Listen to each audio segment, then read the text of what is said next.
Oh. I mean, I don't know how I'm gonna sleep tonight. Oh my God.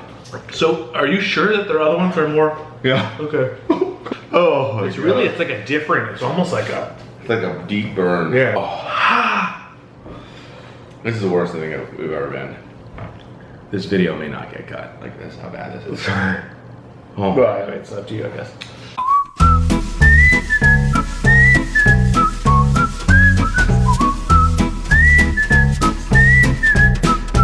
Mike and Noland's special wing show. Yeah, special wing show. Special wing show. Cheers. Cheers. It begins. It begins. Your last name is pronounced Chambliss. People mispronounce your name ever? I mean, my last name is monosyllabic. Wong. It's easier. It's Wong. It's not Okay. Wang. It's Wong. Oh, so they mispronounce it literally all the time. All the time, right? 100% of the time they get it wrong. Now I feel like an asshole. All right. Chambliss. Noland's Chambliss. After each thing we eat, I will ask a question and then things will happen. You ready? I'm super ready. First is just shishito pepper. Shishito pepper. Which is 1 out of 37 is hot, so we're just gonna eat as many as we can. Different types of fried wings. Different types. Air fried. Normal fried. I'm from Kentucky. We're famous for fried chicken. I've never heard of air fried chicken. That's crazy. Innovator. Kentucky air fried chicken. Innovator. And so the idea is that there's the questions become progressively more spicy, along with The questions get spicy, yeah. Tell us a little bit about what Noland was like growing up. I grew up in Lexington, Kentucky, in a very sort of, it's not that far south, but it's a very old South town. I grew up spending a lot of time on the campus of the private school that I went to. My dad also worked at.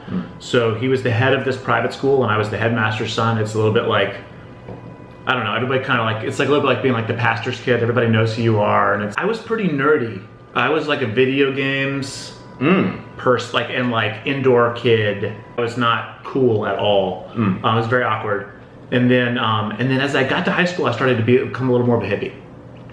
And that was good. Being a hippie was better than being a nerd. And then, because people started to like hippies, it was also right around the time, I'm 33, so this was like 2000, when I was in high school, you know, sort of like late 90s, early 2000s. And I don't know, it just got to be kind of cool to be a hippie, like a little bit. So like as I started to be, you know, junior and senior, had my hemp necklace, you know, my hair started to get a little longer. It was the first year Bonnaroo happened, which is in Tennessee, right next door to Kentucky. Big music festival. That was sort of the beginning of the music festival resurgence. So next is the boom sauce. This is just spicy homemade Chinese chili oil. You made this? Yeah, yeah. You're like a wizard. This is the least spicy. This is like the least. This is like numbing spice. I think you'll enjoy this, but. Oh right, yeah, with the little tingle. With a little tingle. No, well, there's a modest amount of tingle. Yeah, it's a little. It's not a little. No, it's not a little. It's like a medium tingle. Oh, medium tingle. You have had the luxury of having had a few mini careers. Our audience are young humans who have not yet had as much work experience. What are some lessons that you've gleaned from just working these various jobs? You called it like mini careers. If I'm unique at all among 33-year-olds, at least in my friend group, whatever, it's that I've worked in different industries and different types of roles. Like every 2 or 3 years, I had the chance to see a bunch of different stuff. If you're in college and you're first like jumping into the workforce, there's things you know you're good at, and there's sort of insights you know you have, and there's sort of an edge up that you know you've got, like whatever your sort of innate gifts are. You have the things that make you a unique and powerful contributor to whatever job you're in. And then like you're also like a huge idiot, right? Like you are a giant idiot. You don't know anything, and you're new at this, and everyone's better than you, and like and both those things are always true at the same time. And for me, that's never stopped happening. It's always been the case. A skill that I have, I wished I sort of like focused on sooner, was just sort of navigating the reality of there'll always be ways that you have something unique to add, and you have a unique sort of intelligence and gift and set of experiences that will provide you something to add. And at the same time, you always have a ton to learn. The ability to exist inside of that tension and know when it's a moment when you need to shut up and like listen and like not and like be and like and decide that like I don't know what I'm talking about here and I'm gonna like write it out, and a moment when like to intervene, and that figuring out that like which of those moments am I in that's like a forever skill.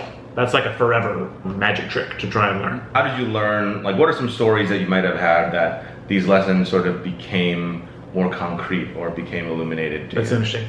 I worked on the Obama campaign, the first Obama campaign, and it was unique in that he was a long shot at the time. I mean, nobody knew who he was. Nobody knew. When did you start? I started in the summer of 2007. So at the time, he was a senator from Illinois. I mean, he wasn't a nobody, but like you're talking to like random voters in New Hampshire or wherever folks were at the time, and like almost no one knew who you were talking about, right? It was like, oh, you know, this guy, his name's Barack Obama, he's gonna run for president, like he's running for president right now, like you should vote for him. People were like, and so he was a long shot candidate, and so a lot of those of us that signed up at that time were figuring things out for the first time, and we were sort of the underdogs, and that gave us the license to experiment in a lot of different ways, and we tried running the campaign in a very different set of ways, and it was thrilling, and it was awesome to be a part of, even though I was 23, like to be a part of sort of helping figure out a different way of organizing and running a political campaign.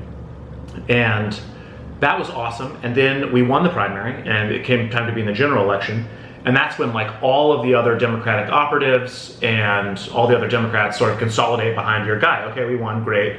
We were in positions of relative seniority compared to our age because we picked the right guy early and because we sort of knew the model of how he was organizing. But then like you've got a lot of folks that have been around the block, they've seen a ton more election days than you have, and they come in and like, we thought we were hot fucking shit. Like we thought we were, and it was infuriating to us that like anybody would come around and try and tell us like what to do or whatever. And it was tough to navigate because there were ways in which we were right. Like we won by organizing a different way that was unique to our candidate, that was unique to our message in the moment, that was new and groundbreaking, and we were right, and we were the ones that knew that, and we had tried it, and it had worked. And at the same time, we were also 23 years old, and like we were children. You know, we were like shrill, exhausted children that like, and so I had a moment where like I mouthed off to this guy who was my like boss's boss at the time, who's since become somebody that like is a mentor that I stay in touch with. But I look back on that moment and I'm like, what world was I living in at 23 where I decided it was right to be not just disagree with, but disagree with in a rude, loud, inappropriate way to this guy who had like been a part of trying to make democratic change in this country for 20 years. I worked a political campaign. My first job out of college was working a political campaign in Montana for a guy running for Senate. And I took that job. I had a buddy of mine that played Frisbee in college. I played Frisbee too. No shit. Ultimate. Yeah, Ultimate, yeah. Well, yeah. What as a handler, love that. Really? Nice. Yeah. I was captain of the Vassar Ultimate men's team. What? The Swinging Monks. And that was probably my first leadership role. Resume. Yeah, that's right. Yeah, everything else really came from the lessons I learned on that. As you know, but yeah.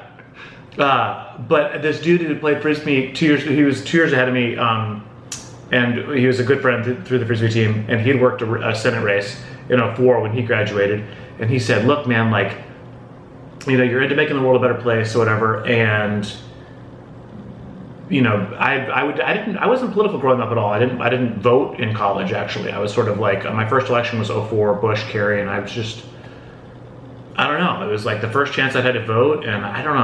I grew up in a very conservative environment in Lexington, Kentucky, and then at Vassar. I went to Vassar College, a very liberal school in Poughkeepsie, New York. In my senior year of college, I became very politicized by the war in Iraq. And so this guy was like, look, like you're into this kind of stuff. There's this awesome guy running in Montana. He's a 5th generation Montana family farmer. He's got a flat top haircut. He's like super legit. The incumbent's an asshole. Go out there and work for him. And if you don't like it, like it's over in 6 months. It's a short, the job ends in November, right? And you get to live somewhere weird and cool, and you'll get to meet interesting people. And so I went out to Montana and I did this. And I was an organizer, a field organizer for John Tester in Great Falls, Montana. I met some amazing friends who are still dear friends to this day. And I fucking hated it. I hated it. And it was hard. It was grueling, hard, extremely Why was it hard? Unglamorous work. Well, you spend all of your waking hours trying to talk to people about politics, people that don't want to necessarily talk to you, right? So you're going door to door, you're calling people on the phone, and you're trying to talk to them about this election that's coming up and how you want it, your candidate, not their, like not the other guy. You're recruiting volunteers. It's just grueling. And I think anyone's first year out of college, I don't know what it's like for your school, man, but like everyone, first year out of college is hard because college is fun and the rest of life is fun in different ways. And it's not that it's not fun, it's just differently fun. And it's also hard in certain ways that are not a part of your college experience. So, yeah, you're like going to class a couple hours a day and you're partying a lot, and then suddenly like, I'm working every minute I am awake, I'm living in a strange place. I was like, I'm never doing this again. So I moved, I sort of had everything out in my car, and I was driving around the West Coast, and I ended up in Venice Beach, California, broke. And it was amazing. Everyone was weird, everyone was beautiful, it never rained. And I was like, I am staying, and I'm gonna learn how to surf, and I'm gonna kick it all the time. And my little brother was still in Kentucky, he was in high school, and he was emailing me. His name's Chambliss. Chambliss, yeah, he's a lot cooler than I am. He's 6'4" and has like forearm tattoos and a motorcycle and an earring, way cooler than me. And he was like emailing me being like, Barack Obama, Barack Obama, Barack Obama. And at the time I was like, get the fuck out of here, man. Like, they will never vote for someone named Barack Hussein Obama. I'm the politics guy, I've worked a Senate race, I know about this. And you don't know about this because you're a high schooler, and like, what do you know about anything? And he was like all about this guy, Barack Obama. And he ended up coming out to live, long story, but ended up coming out to live with me in LA for a little bit, and just talking my ear off about this guy. His like, credibility was built around the fact that he had opposed the war from the beginning. And I thought, I'm gonna feel like an asshole if I don't go, given the fact that like this is the only reason I'm in politics to begin with. So yeah, I packed my shit up and drove to New Hampshire. We got some Trader Joe's. I think this is one of the best hot sauces made. It's so good. I've had a Trader Joe's when I liked, but it probably Cheers, wasn't. but take a bite out. That's great, man. That's great. It's really flavorful. It's quite hot. Mm-hmm. I'm fine. I'm fine. I'm fine. Really, like, lingers. Oh, it really lingers. It's not a joke. Like a bread or something? Like, nothing bread. Where's Cam? And then like a lot of because I'm sweating. And my eyes are like probably bloodshot. Yeah, I'm like melting over here. We see people who are in careers who are like, I love my job. Yeah. I love what I'm doing. But how did you begin to figure out what you cared about? And then I'm assuming those two connect, but how did you also figure out what you were good at? I was a very bad student. And I was a bad student in the sense that like, I didn't know I was, because until you graduate from college, that's all you've done, right? I mean, I had jobs in the summer. I worked on a horse farm, and I like bagged groceries, and I worked at an ice cream store, but that doesn't give you the same sort of sense of what your gifts are. But like, I had this sort of narrative growing up. I was very good at standardized tests, and so I would like score high on like these standardized tests, but then I would like make shitty grades, and like, what's up with that? Just very bad at like discipline and like sitting quietly by myself and like achieving tasks in that environment. And then, but I didn't know that because that was the only, I mean, if you're 22, it's the only shit you've ever done, right? It's like school all the time. Go to the library, like read like a bajillion things, like come up with an interesting idea and write it down. And then I joined a political campaign, which is an entirely different environment, right? Like it's incredibly high stimulus. There's a lot of incoming to which you're reacting constantly. You're moving from thing to thing. And I was really good at it, and I was good at it. And I thrived in an environment where other people struggled. And that to me, I mean, it's, people call it ADD or whatever else, but like to me it was like, okay, there are contexts in which that are gonna cater to my skills, and there's contexts where I'm not gonna do as well. And so for me it was like, I guess, experimenting, right? It was like trying out different environments and trying out different kinds of things. When have you been like at peak you? Like, when have you been at your most effective, your most happy, your most thrilling? Not just happy, but like your most effective and your most impactful. And like, what were the circumstances of that moment? And that might help you learn something about what your greatest gifts are. Are we Okay. good? I'm a little. Was it the volume of? It was the volume. sauce? Yeah, I think Let's chalk it up to the volume and the volume. Yeah. This is actually one of my favorite hot sauces. No, you can. You Fuck can. you, Mike. This pain is good. All right, cheers. Cheers. All right. It's got smoky. It's That is like. good. Fuck, it's great. What is a piece of advice you've received that you value and try to live out to this day, or strive Okay. to live out to this day? Let's start with that. How heavy can we get, team? We can get heavy. I'll give you two pieces of advice.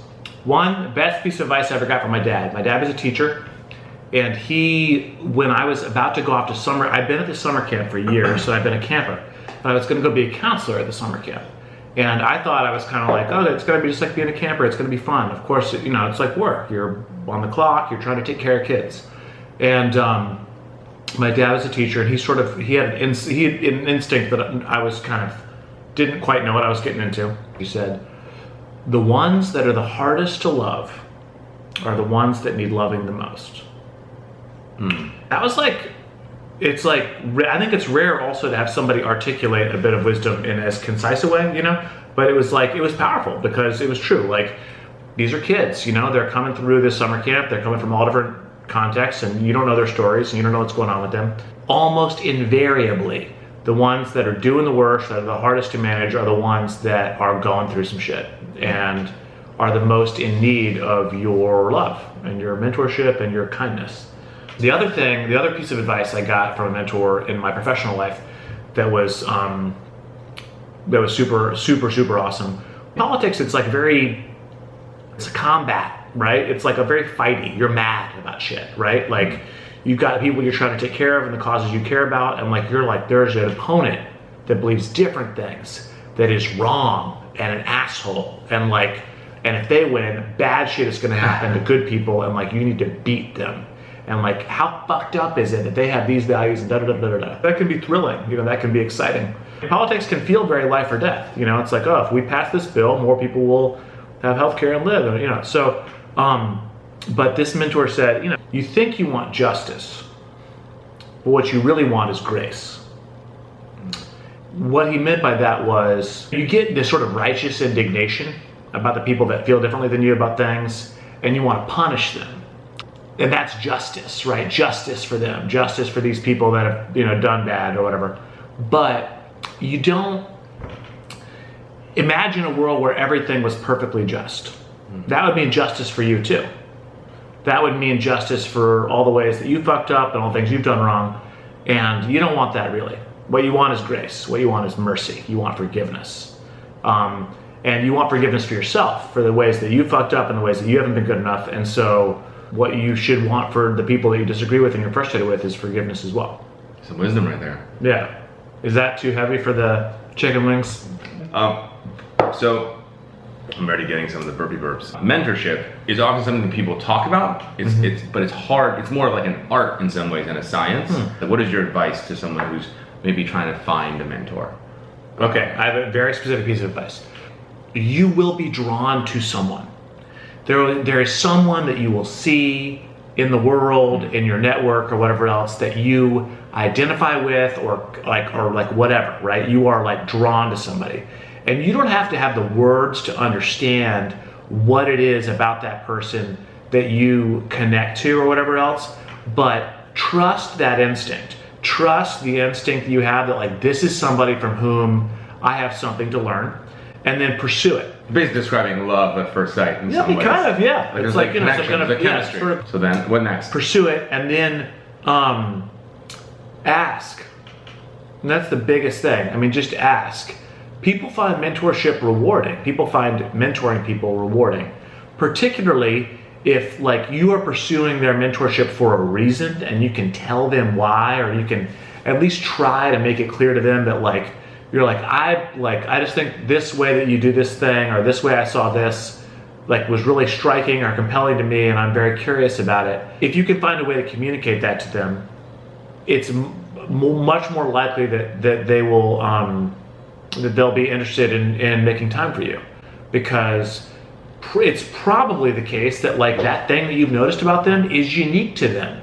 It's something about themselves that they understand or they're proud of or whatever else, and the fact of your being uniquely drawn to them will be, it's possible that will be compelling to them. And like, yeah, I mean, you know, ask for their guidance, ask for their advice. Express to someone why you're interested in their guidance, and then ask them a specific thing. Exactly. You don't have to ask them like to be your mentor. Like that might be intimidating for them. That might be like, is this person going to try and like move in with me? Like, are they going to like be there suddenly, like at my job? Like what does that mean? If you have somebody that you want to learn from in a specific way and you have specific questions for them, ask them those questions, and then ask like, would it be right if we stayed in touch?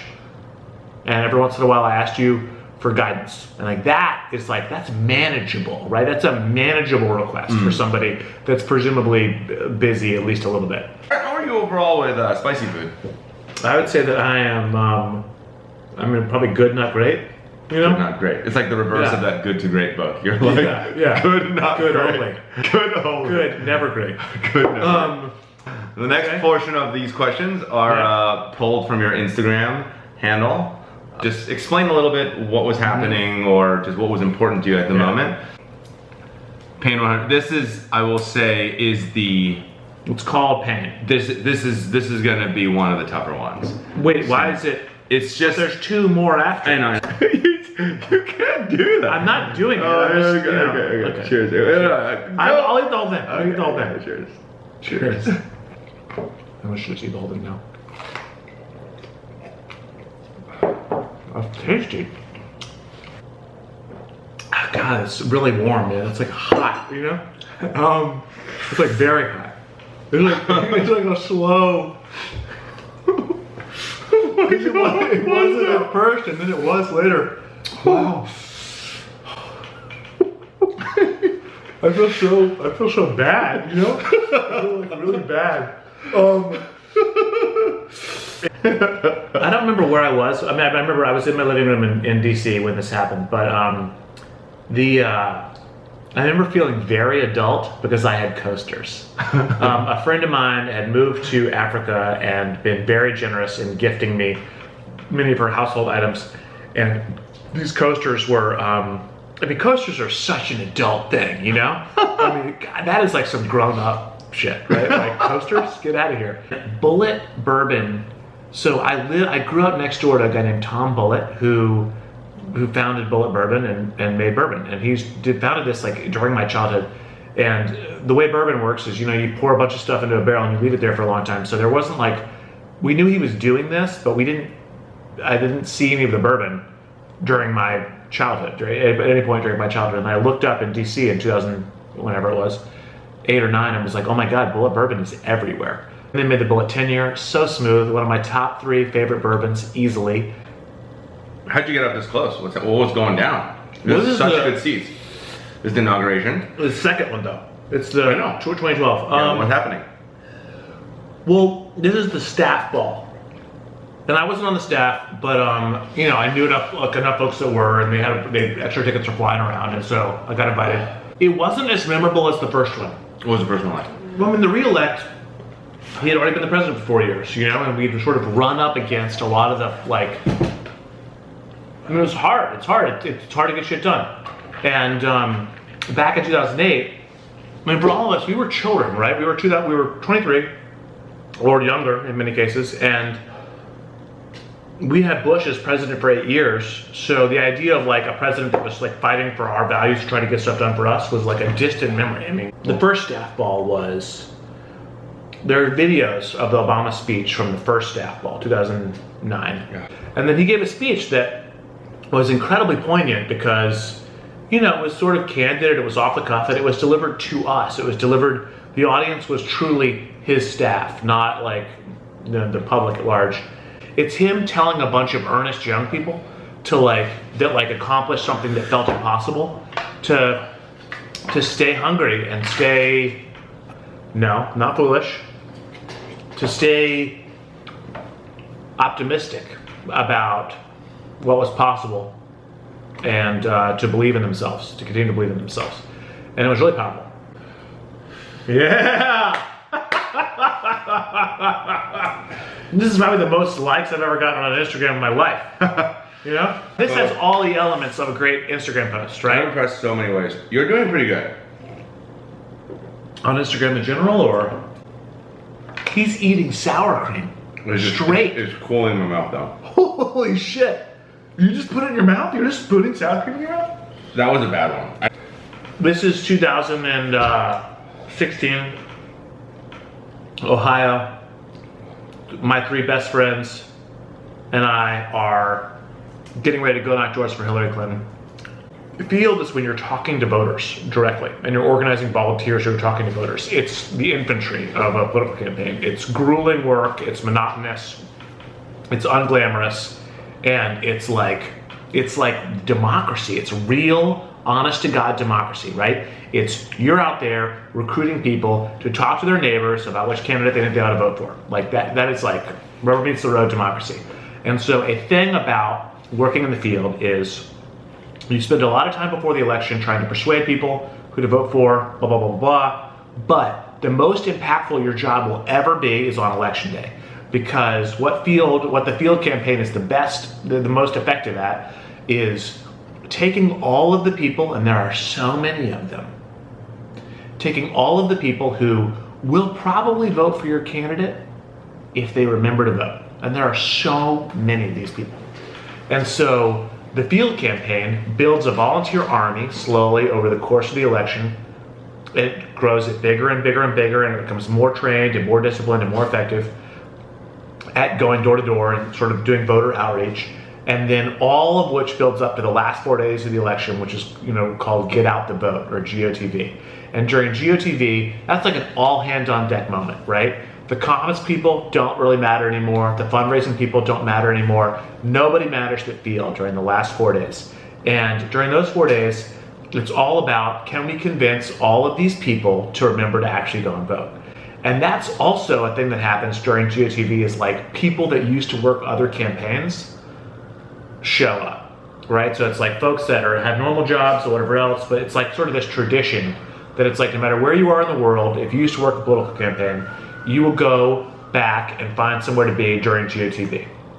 Like if you are a political staffer and you let an election day go by during which you aren't out there on the doors, pounding turf, turning people out to vote, like that feels bad. Like that's like an unacceptable feeling. You're not allowed, like you could never do that, right? So during GOTV, everybody shows up. All these guys, Max, who's in the back doing this one, he was actually on the campaign for quite a bit, but the other Tito on the far right and Will and I were best friends from college. Max is our best friend from the campaign since then. Him and his wife Allison, and like the 4 of us were like out, crushing it in Ohio, knocking doors, and we didn't win. That sucks, and that was brutal. I mean, what a savage night. Donald Trump becomes president. I mean, just brutal. Nobody saw it coming. Why was this important? This is recent, right? Yeah. I worked for a guy named Van Jones for 2 or 3 years, who was a big deal mentor of mine and a wonderful, wonderful person. And he has become considerably more famous since I worked for him, and is out there on CNN being a powerful progressive activist and also building a lot of bridges with folks on the right. And something that he says often, has always said often, is when it gets harder to love, love harder. And I think of that as sort of a cousin to the advice my dad gave me, which is that the people that need that are the hardest to love are the ones that need loving the most. Which is like it's most important to find, to sort of tap into your ability to love when it's challenging to do so. I think we're in a very divisive political moment. That's the reason that he's always said this, but I think it's always true. Like if you're in a moment when it feels harder to love harder. This is 2 weekends ago, or Saturday before last, and I'm officiating the wedding of 2 of my very best friends, Max and Allison. Max was in the photo of when we're all in he was doing the thing in the back. They asked me to officiate their wedding, and it was by far the most special thing anyone's ever asked me to do. And so. Why? Well, what made it special, and what'd you do? To be asked to officiate a wedding is like, many people spoke. I wasn't the only person that spoke, but this is a moment when 2 people who love each other a lot are making a lifetime commitment to each other in front of their community, and to ask me to play a role in that is very special. I mean, that's what more special, important thing, what one more special, important moment is there during their lives? You know, I mean, and to have and to say, you know, we want you to be a part of that was it was really powerful. Last but not least. Yeah. So I used to work at a company called Change.org. It's an online petition platform, and you can sign petitions and start petitions on whatever else. And the dude on the left had started a petition to try and, so there was this thing where like during 9/11, all these firefighters did a bunch of amazing and heroic work cleaning up the wreck, like the site, the 9/11 crash site. And they got like super sick because of that, because there was a lot of stuff in the air that was bad. The government like gave them health care. Basically, like if you were a first responder during 9/11, you get health care, because that was such a tragic and important moment in our country's history, and they rushed into that space. So anyway, the health care like was set to expire several times over the last few years. And Jon Stewart made it like a sort of a pet issue of his, where he would talk about it on the Daily Show, night after night. Daily Show.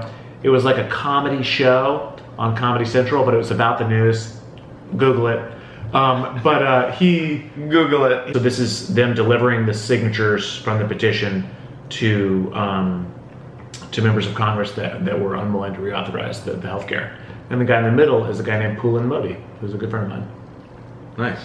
So the final two, this is where we're getting serious. This is where we're getting serious. Yeah, this is where we're getting serious. So this is Dave's Ghost Pepper Naga Jolokaya hot sauce. So hot spooky. So here's. Well, we'll just show it. Like, I do have a smaller piece. Mine is literally dripping with this fucking thing. But just, you know, whatever you want to do. Cheers. We're gonna talk a little bit about love. Okay. Love? Love. I was always hoping for in college, which is someone to give me some... Doesn't even bother me. I'm pretty impressed. Doesn't even bother me. I'm like a spicy food guy. It's like one of my things, so it's no big deal. Did you fill up the Brita with warm water? I think you did. I did for the warm water. What have you learned about what have you learned about love? My nose is sweating. My nose is sweating. Like there's sweat coming out of like my I wrote. I I cannot concentrate anymore. Any advice for our students around love? It's worth it. I was gonna say something, but I literally can't think because the fire in my fucking face. I don't think I've ever been this bad. Okay. Yeah. This is the hottest we've ever gone. So falling out of love is something that you have to learn how to do. Like getting to where you don't love, like you have to be able to choose to not love somebody anymore. That's like a thing you're gonna have to learn at some point. If you're like in love with somebody and like they're not in love with you, like you need to move the fuck on. That's not fair to them. That's fucked up. And like you gotta like figure it out. Like that's like hard work. That's like kind of painful, but that's part of it. Can we wait a minute before we eat the next one? Yeah. I think this is the most. I can't believe you don't have bread. Like you should have like bread. I know. You're like a big loaf of bread. Oh. I would just eat it. I would eat it right now. Oh, I have some nuggets. We're gonna make it through this. Yeah, man, I'm fine. This is a new one. It's called Da Bomb Beyond Insanity. He's got this nugget, I got the big and one. it's got basically a little dollop. Yeah, I'm. He's nervous. I gave him nervous. I gave him the small. Fuck me, I don't even know. I don't feel it yet. I feel it like in a minute. I feel like later or something. We feel it like right away, but like it takes me a minute. Oh my god. Oh, there we go. Ooh. What is something that you are still insecure about? What is something that you're grappling with? What is something that you've learned about yourself but you are striving to learn more? Insecure about, striving for, learning for. Okay, that's great. I think I'll stress about like wondering if I'm like attractive enough or smart enough or charismatic enough to like meet interesting people romantically. I'll stress about whether or not I'm like smart enough or interesting enough or hardworking enough to like achieve things professionally.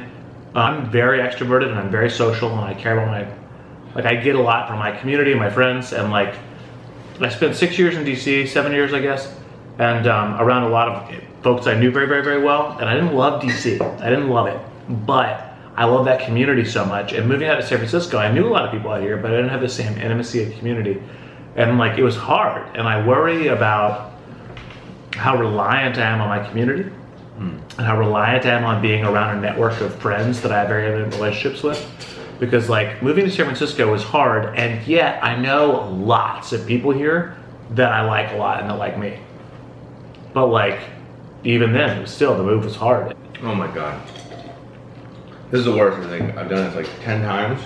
I can't feel it. It's like somebody took like a knife to the side of my tongue, and then like that side of my tongue isn't there anymore. Oh my God. Nolan? Yes, sir. You power through. Thank you. Thank you.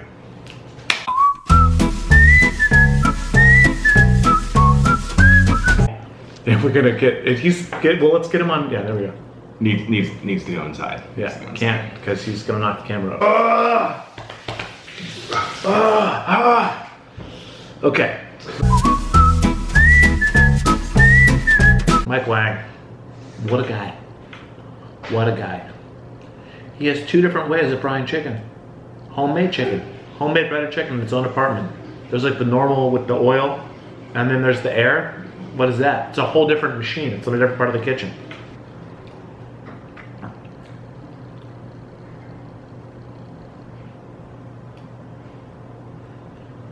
It's like that scene in Almost Famous when he's on the roof. Almost Famous. Old movie about a rock journalist who's in high school. Nobody famous in it. You probably wouldn't have heard of it. But the rock star's on the roof. And he's gonna jump into the pool. I think he's gonna die. It's like so obvious, you know. So they're like, well, what are your last words? Big party, house party, everyone's on acid. And he says, oh, what are your last words? So he's like, trying to think of something profound. Oh he my says, God. I dig music. Nobody likes it. He goes, I'm on drugs. And everyone cheers. He jumps in. It tells you something about the way people think, you know, the way the world works.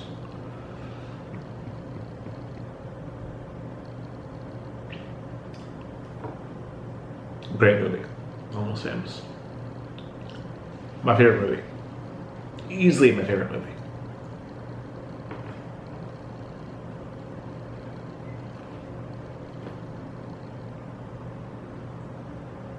Frances McDormand plays the journalist's mom. Minor role. She's excellent. Philip Seymour Hoffman is in it too. Plays Lester Bangs, famous music journalist.